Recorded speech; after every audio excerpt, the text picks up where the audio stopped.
Perpendicular.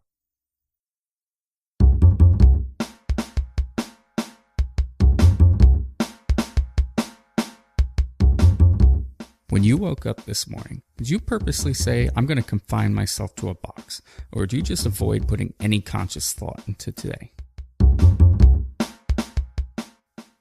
When you're busy going at it, literally or figuratively, do you ever find yourself pausing for a moment to realize what's going on?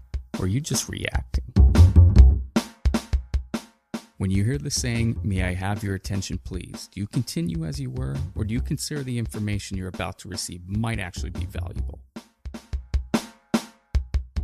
When I was growing up, my mother used to ask me to do things, and sometimes her reasoning was, because I said so.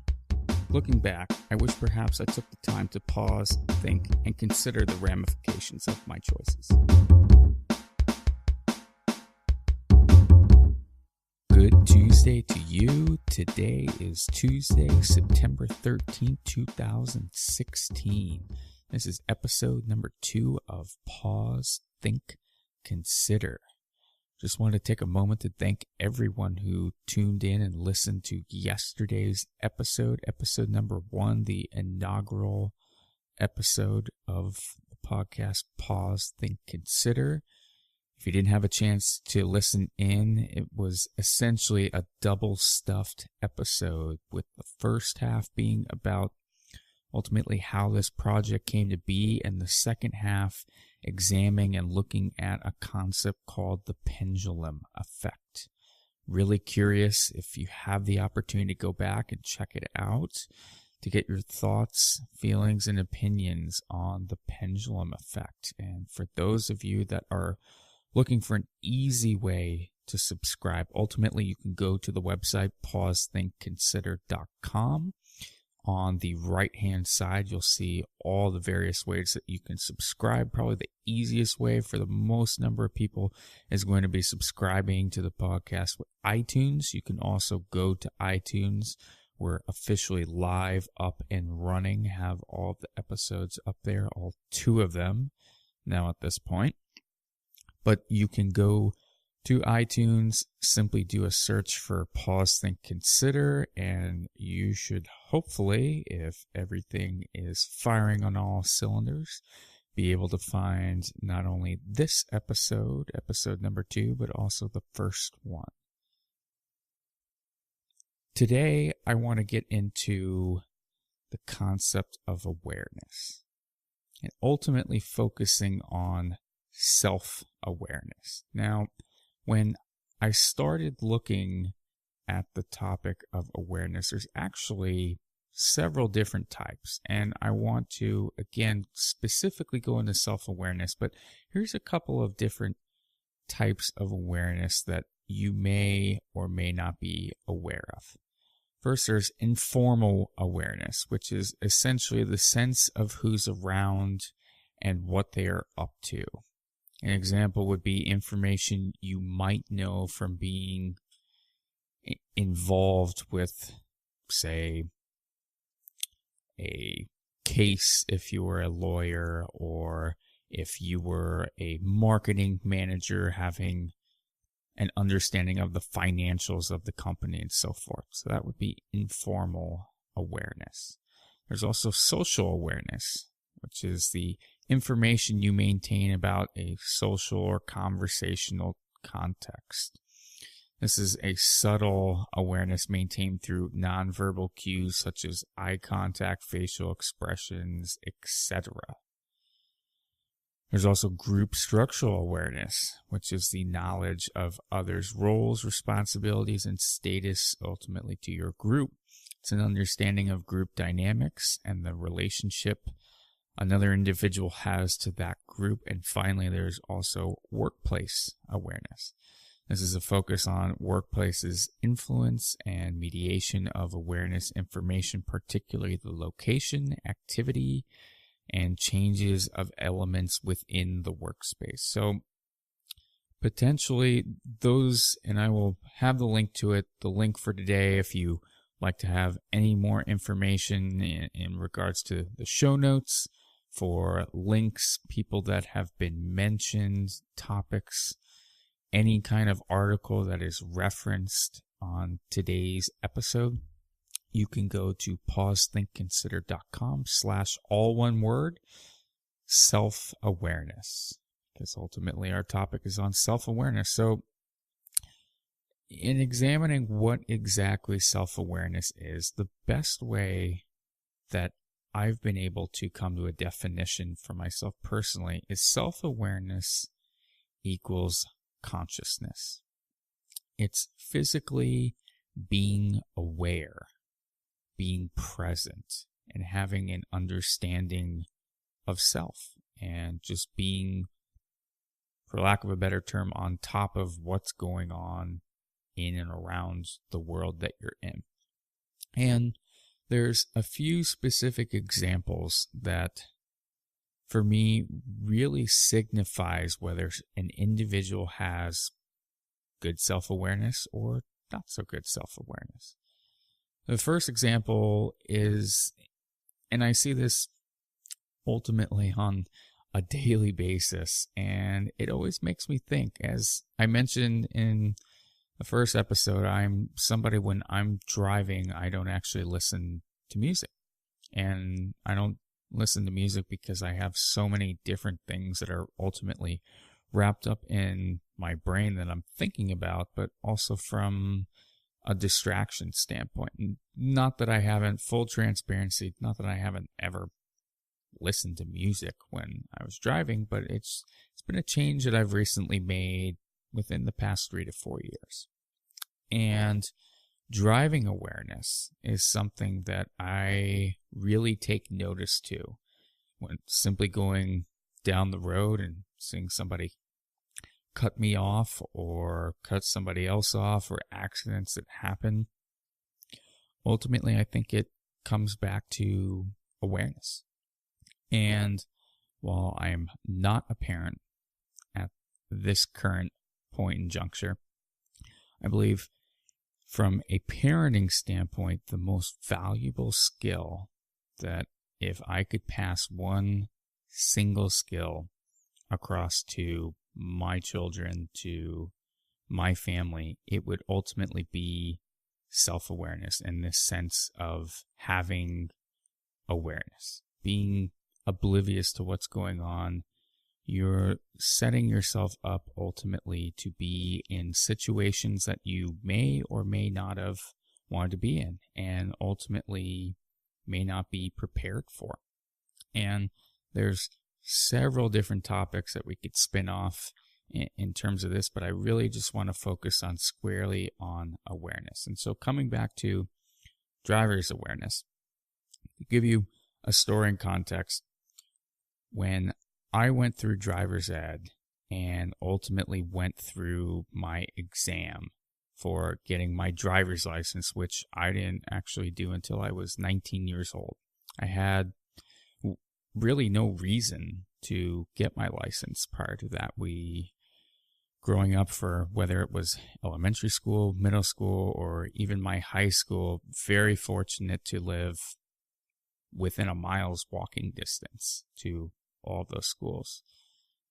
One of the schools that I went to, my first initial elementary school, which is now a Lowe's hardware department, Phil Lewis Elementary School, that was the only one that I physically took the bus to. But Durham Elementary, Tuolumne Middle School, Tigard High School, it was either leveraging possibly a ride from friends, maybe in high school, or physically walking. High school was close to, just on the edge of being able to catch a bus. If I would walk 2 or 3 blocks down the road, I would have been able to ultimately catch a bus, but chose to walk. And so I was not one of those 16-year-old kids that had a car. Now, to be completely transparent, I had been driving probably since I was about 7 years old, maybe even younger than that. I can distinctly remember sitting on my grandfather's lap in the Fort Lauderdale flea market parking lot, sitting on his lap and steering. And for whatever reason, he allowed me to steer it. I would have thought ultimately that he would have taken the wheel maybe a little bit sooner before what happened, but I physically, at the age of 5, 6, 7, my mother probably knows exactly when this happened, but literally took it and drove it over the median in the completely sparse Florida, Fort Lauderdale flea market. And that was one of my first ever experiences of driving. So not so good. But then when I ultimately got my permit, I learned from the same grandfather, and he's the one who ultimately taught me how to drive. And we would go to school parking lots, we'd go down deserted streets, what have you, and simply just working on driving. So that when I physically came for my license, which I didn't get until I was 19 years old, I'd been driving for 3, 4, 5 years versus somebody who's 16 years old, put in, I don't remember the requirements, I think it's like 150 hours, quote unquote. If your parent signs it, then you're good to go. If you take driver's ed, that counts or cuts it in half or something to that degree. So I physically did go through a driver's ed program, but then when I went for my test, this is something, I don't know, I feel like I should almost put on my resume. It's hard to believe, hard to fathom. There's a couple key pieces that were probably missing that allowed for this, but I actually got a 100% score on my driver's test. Now, what wasn't included in that, I didn't, like when my mother had to go for her driver's test, it was not in the city. It was out in essentially the suburbs, if you will. It's actually in the town I'm currently living in, Sherwood, Oregon. And I didn't have to do any parallel parking because it was not downtown. I didn't have to pull up beside a curb and back up and not run over the curb for 100 feet. Or I've heard that sometimes has been a technique that's been used in driver's tests. And so it quite literally was pulled out of the parking lot, went down the road, hung a left, made a right, made another left. I don't know if the guy who was doing the test was just working on his tan or what, but he was loving life and gave me that perfect score afterwards. So that's not to say, however, that I haven't had a few accidents, if you will. I've had, I believe, 3 separate accidents that I've had while driving. First one being a total freak, if you will. It was icy, bad, slipping down a very steep hill, went into the guardrail, sort of bump and grind, if you will. Wasn't too terribly bad in terms of any sort of damage, maybe a little bit of paint, front bumper, a little bit. Another one that I ultimately had was ripping the front fender or front bumper off my father's car pulling out of the rec center parking lot. I wouldn't consider that an actual accident, instead of just being an absolute buffoon.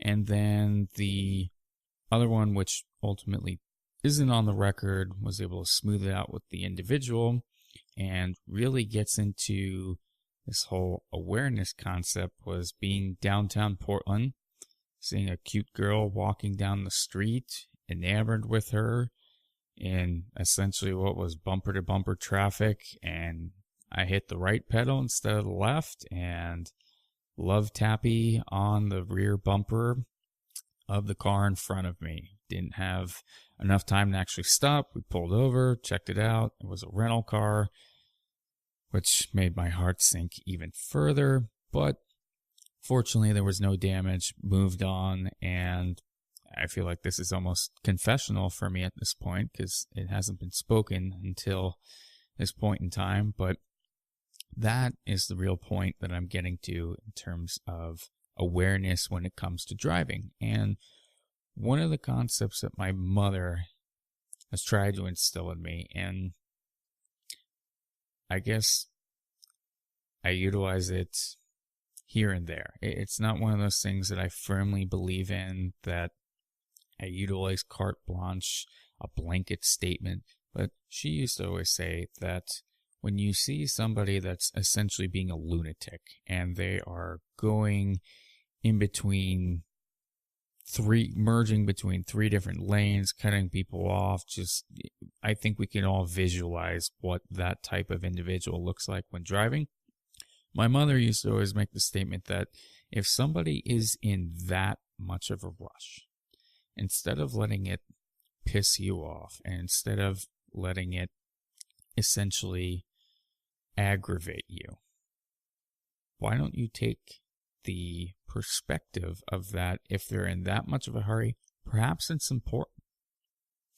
Perhaps somebody that is tailgating you to the point that you can see how much plaque buildup they have on your teeth, or how frequently they've flossed, that if they are that close to you, perhaps having the perspective of they have a child that's in the back seat that's having an epileptic seizure and they have to get them to the emergency room and they're simply trying to get there as fast as humanly possible. It's a different perspective. And I don't know that I utilize that on a day in, day out basis, but it's something that I have utilized on occasion. And it certainly is a de-stressor. Now, it's always interesting to take a peek at the person who's passing by you, and if they're giving you the mile-high salute, well, you certainly know that if they have the time to do that, that it's probably not the kid who's bleeding out in the back seat. But it's kind of irrelevant. But what I haven't been able to find any sort of statistic, but I would venture to say that it is a extremely high percentage of the time that accidents and fatalities, specifically in driving, occur from losing awareness, from not having awareness, losing that focus, not being consciously present.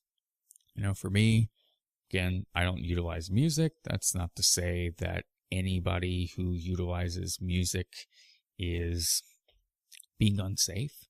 But if I'm going back to my driver's ed days, it's a distraction. And I can't really turn my brain off, but at times I can definitely confidently say that my own head is a distraction and is something that is not allowing me to focus on the task and focus on what ultimately I should be doing. So the whole concept of driving awareness, self-awareness, and how it can affect what you're trying to do, what you're trying to accomplish, and keeping you safe, getting you from point A to point B in the most concise manner possible. One of the other things that I really look at and take notice to in regards to people that have self-awareness is just common courtesy. And it almost feels like a lost art. I know this is something that I mentioned yesterday about being a Renaissance man, but the art of holding a door open for somebody, or saying please and thank you, physically showing appreciation for people. And while it should really be the norm, I still find myself not quite on a daily basis. But it happens more often than I really think it should, where somebody doesn't hold the door for you. And maybe it's an old-fashioned thing that you only hold a door open for a woman, or maybe you only hold it open for an elderly person or for a child. I'm going to call BS. I hold the door for everybody. It's just that common courtesy, having that awareness, if you will, that somebody's coming up, it's polite. Same thing with saying please and thank you. I hear parents all the time. My mother, after transitioning out of the Postal Service, transitioned to an at-home daycare provider. And it was amazing to me, the number of kids that came through there over all of these years that literally had to be trained to say please and thank you. And I know some of them, for their age, they couldn't really talk. or they were shy, or had a multitude of reasons.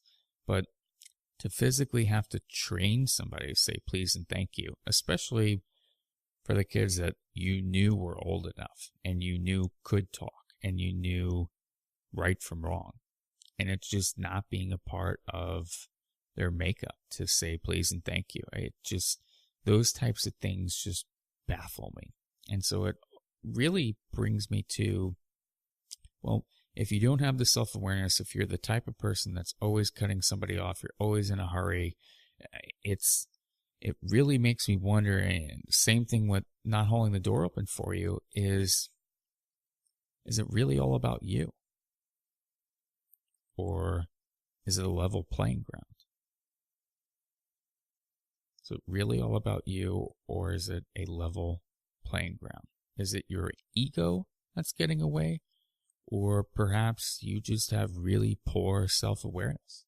Maybe you haven't actually taken the time. Maybe somebody else hasn't taken the time to point out to you that you are a jackass sometimes on a daily basis or in specific situations, if we will. My girlfriend Jean, we joke around all the time, but unfortunately it's kind of sad but true that at times she can be an unintentional asshole, not really physically thinking through the ramifications of what it is that she said or what it is that she did. Just physically went through, this is what I thought, and well, I didn't think of the ramifications afterwards. And said, well, Jeannie, I love you, but you were an unintentional asshole. It was like a drive-by assholing or something to that degree. But I think it's really important for that self-reflection component, that looking within oneself and really determine where you're at. And is it all about you? Or is everybody open and have equal rights to happiness and equal rights to being able to get to where they need to go in a safe manner? Or have the door held open for them, or to feel appreciated?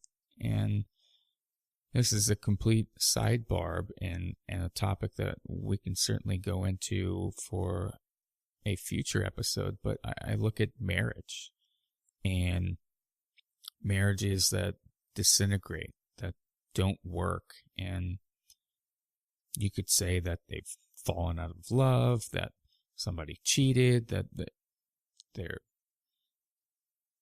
not communicating well, several different factors. But I think in a lot of circumstances, it's just that appreciation, showing that affection, that love, that you actually appreciate that person, that all the BS that you wind up having to put up with is worth it. Because don't get yourself wrong, every single one of us, myself included, can be a pain in the ass. Maybe not on a day in, day out basis, hopefully, but some people are more high maintenance and take more caring and understanding than others.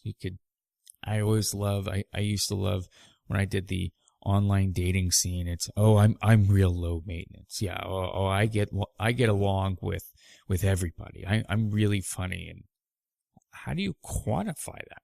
How can you physically say you're low maintenance? A lot of people, I think, that believe they're low maintenance, well, I got news for you. You're probably higher maintenance than your friend or your brother or your other family member that you perceive to actually be high maintenance. So again, coming full circle, that's just a difference of self-awareness. And what I think ultimately would help for this in terms of coming in touch with that self-awareness piece, really determining where you're at. And this is an exercise that I actually recently went through for myself. As I mentioned the other day, lost my job, currently in the market, if you will, and having another opportunity because I was let go from a job prior to that. Also, I feel like I'm restarting again. And my focus prior was just, I need to find something. It was the company. It wasn't me. There wasn't any issue. It was the company, not the industry, so on and so forth, and doing a lot of soul searching right now.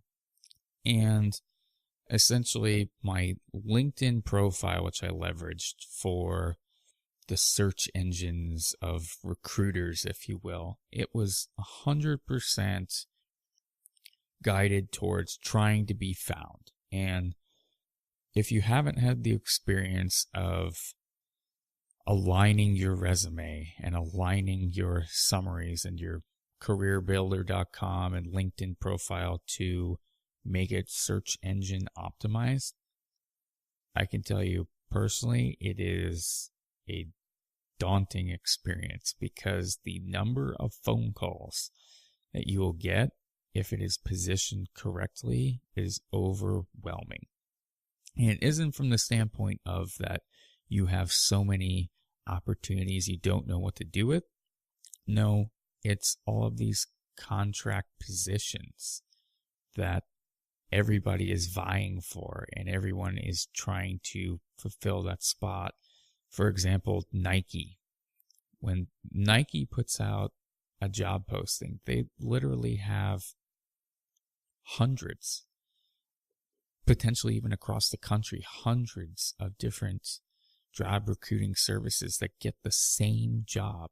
And so I would get 15 phone calls in the span of 20 minutes and 20 emails for the people that couldn't get through to my phone to all tell me about the same damn job. And so in going through that and having the experience of being let go again, I really did some soul searching, really tried to figure out self-awareness and self-actualization of what is it that I really want and what really defines me, because optimizing for the search engine, that doesn't say anything about me. That's not humanistic. That's not having that awareness of knowing exactly what I want. And while I'm still discovering that and still trying to figure out ultimately what it is that I want to do when I grow up, I went through this self-awareness exercise, discovery exercise, and I'm going to encourage everybody to do it, to go to pausethinkconsider.com/self-awareness, and please comment on the post and go through. And the exercise is essentially stating the top 10 things that we or I or somebody should know about you. What are the top 10 things that somebody should know about you? And I'm going to give you the example. I'm going to give you my top 10 things, and I will list this in the show notes so that everybody can see the formatting and so forth. But my top 10 things: number 1, 7+ years as a jack of all trades digital marketer with experience in email marketing, paid search advertising, social media advertising, A/B testing, and content creation. That would be my one line for the search engines in terms of what it is that I actually do. 7+ years as a digital marketer. It's what I've done. It's what I've always done. So that intrinsically winds up being a part of who I am. However, number 10 is kind of a throwaway, but 2 through 9 are definitely about me. And if you were to work with me, if you brought me in to your company, if we wound up working a project together, or kind of like my dating profile, if you will, for the workforce, or what it is like to work with me or interact with me, not even necessarily just work with me, but just interact with me. What am I like to interact with? That is what number 2 through 9 really get into. So number 2, my focus is on group accomplishments and the betterment of the collective team rather than individual accolades. Number 3, I thrive in environments that have an established onboarding framework. I'm a fast learner, and once I have the initial processes down, I'm incredibly self-sufficient. Number 4, I'm primarily soft-spoken. unless I know my thoughts or opinions are genuinely appreciated. Number 5, I enjoy having the ability to create long-term plans and visions. Number 6, I'm careful about giving my word. When I give it, I keep it. Number 7, business ethics should reflect moral ethics. Number 8, I value efficiency in myself and in my workplace. And number 9, I pride myself in automating as much as possible to take on and learn as many new tasks as possible. And as I said, number 10, the throwaway, I'll link to the video. It was my out of office message that I did when I worked for a company called Somerset Investments that we put together. And it links to number 10, which is literally runs the extra mile. If you go to pausethinkconsider.com/self-awareness, you'll be able to check out that video. I'll also link to it via the Instagram feed so that people can see that too.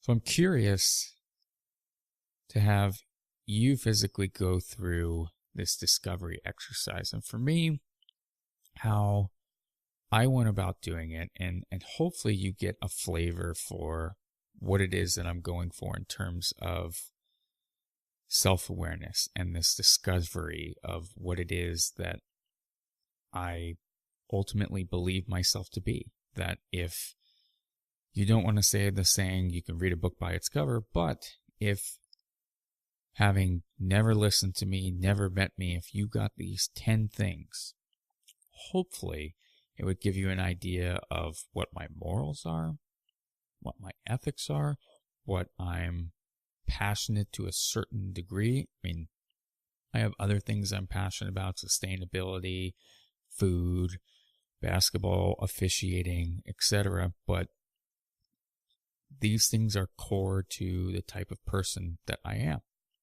And I think when you are able to self-identify and you have that self-awareness and you can physically say, I know with all of my heart that this is who I am, that is when you're ultimately going to make a progress. So I want to thank everybody for listening in today. Please, again, check out the website at pausethinkconsider.com/all one word, self-awareness. And please comment with your 10 items that describe you. I will have in the show notes, again, my example for what it is that my self-awareness discovery exercise was and the top 10 things for me. I would love to hear what your 10 items are that describe you.